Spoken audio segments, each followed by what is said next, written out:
K T സ്വാലിഹിലേക്ക് പോവുകയാണ്. Tirunavaya K T സ്വാലിഹുണ്ട്.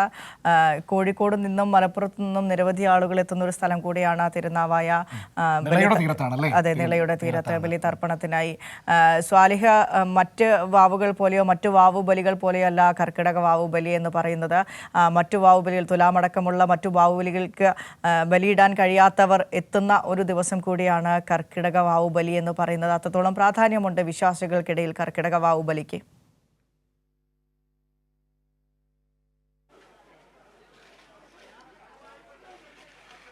Vinisha, ഞാൻ നിൽക്കുന്നത് തിരുനാവായ ശ്രീ നാവാമുകുന്ദ ക്ഷേത്രത്തിലാണ്. ഇവിടെ നമുക്കറിയാം, മലബാറിലെ തന്നെ പ്രസിദ്ധമായ ബലിതർപ്പണ ചടങ്ങുകൾ നടക്കുന്ന ക്ഷേത്രങ്ങളിൽ ഒന്നാണ് ഇത്.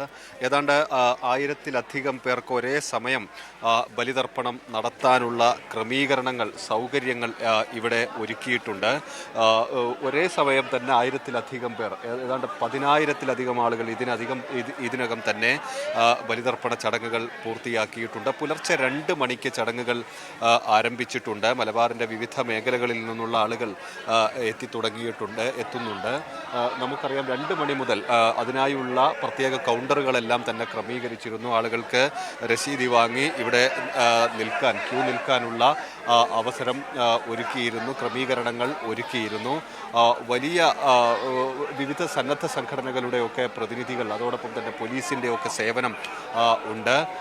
നിളയിൽ സുരക്ഷാ ക്രമീകരണങ്ങൾ ഒരുക്കിയിട്ടുണ്ട്. കമ്പി കൊണ്ട് കെട്ടി ആളുകൾ ഒഴുക്കിൽപ്പെടാതിരിക്കുന്നതിനൊക്കെ വേണ്ട ക്രമീകരണങ്ങൾ പതിവ് പോലെ തന്നെ ഒരുക്കിയിട്ടുണ്ട്. പതിവിലും കവിഞ്ഞ ഒരു തിരക്ക് ഉണ്ട് എന്നാണ് ക്ഷേത്ര അധികൃതരൊക്കെ പറയുന്നത്.